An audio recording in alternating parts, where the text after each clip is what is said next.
Welcome to your deep dive.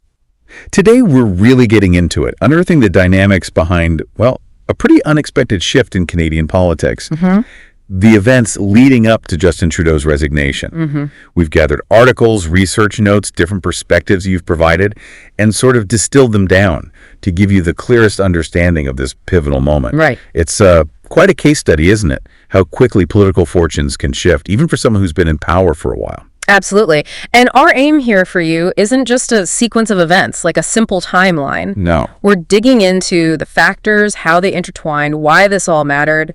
So you get not just what happened, but the why behind it and its impact on, the whole Canadian political scene. Okay, let's dive right in then. Our sources point to several key things converging that led to the resignation. Let's maybe start with that really critical date, December 16th, 2024. Yeah, that date really stands out. What the sources show is the sheer suddenness, the shock of Chrystia Freeland resigning. His deputy prime minister. Exactly. His DPM, a longtime ally, someone seen as very loyal. For her to leave just hours before the fall economic statement, that wasn't just a setback. It was a major blow to Trudeau's leadership. And it wasn't just symbolic, right? There were deep disagreements. Oh, absolutely. Stemming directly from, profound disagreements over how he was handling the threat of U.S. tariffs and also his broader fiscal policy direction. They were clearly not on the same page. So Freeland's exit happens. And it seems like that really unleashed the internal pressures within the Liberal Party. Was it the trigger, do you think, or just the final straw that revealed problems already there? That's a really good question. Our analysis suggests it was maybe less the initial spark and more like throwing gasoline on a fire that was already smoldering. Okay. It exposed and frankly amplified tensions that were already building. Yeah. Suddenly you had MPs from key regional caucuses, Ontario, Quebec, the Atlantic provinces, actually calling publicly for him to step down vocally. And this internal unhappiness, it was kind of validated or at least amplified by those by-election losses in ridings the Liberals usually considered safe. Right. Toronto St. Paul's, LaSalle, Lamar Verdun. And Cloverdale, Langley City. These weren't just losses, they were, warning signals, big ones, raising serious questions about whether he could actually win the next election. And beyond the party insiders, the general public mood was also taking a sharp turn. A dramatic turn. The polls were showing a really concerning trend for him, that 23% approval rating.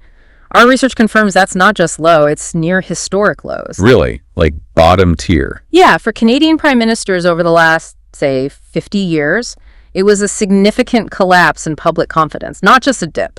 And this was happening while people were feeling the economic squeeze. Precisely. Canadians were grappling with very real issues. Housing costs going through the roof, inflation that wouldn't quit, wages feeling stagnant. That whole environment put the Liberals in a really precarious position, in danger of being overtaken by the Conservatives, even the BQ in some areas. So the economic pain wasn't just background noise. No, not at all. Our sources really emphasize this. It wasn't just a backdrop. It became a key driver, an accelerant for his political troubles. It's a stark reminder, isn't it, how directly those kitchen table issues can fuel major political shifts. But it wasn't only domestic issues. The sources also stressed this external pressure, particularly from the U.S., adding another really tricky layer. Very tricky. The strategic pressure from the opposition was intense, sure, but then you add this looming tariff crisis. Yeah. It was critical. Donald Trump wins the 2024 U.S. election, immediately starts talking about 25% tariffs on Canadian goods. Huge threat. Massive. And inside the government, including from Freeland and others, there was this push for a much tougher stance against the U.S. Trudeau's perceived hesitation, maybe softness. Our sources suggest it didn't just look bad, it actually sparked more internal conflict. Okay. And it seriously damaged his credibility on handling these crucial external pressures.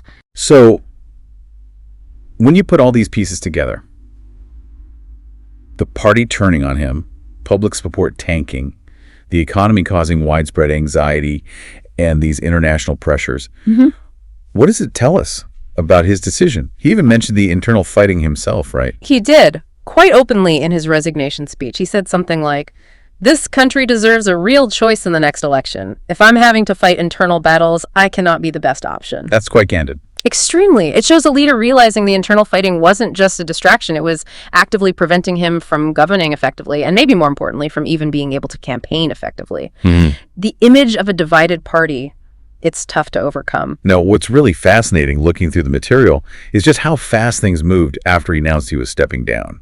Let's get into those immediate next steps because, wow, they happened quickly. Yeah, the speed was remarkable. The first really big, significant move was proroguing Parliament, basically hitting pause. Suspending it. Right. Trudeau asked for Parliament to be suspended until March 24th, 2025.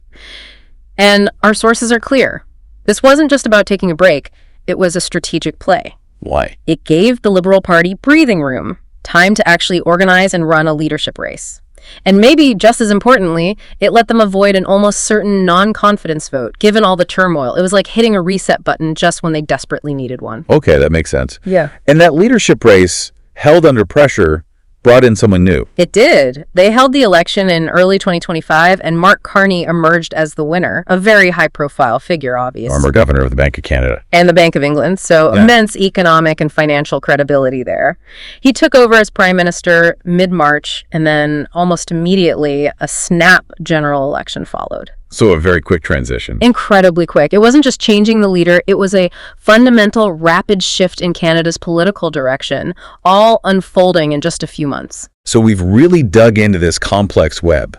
The internal party strife, the economic anxieties, the international pressures, all leading to Trudeau's resignation and this swift transition.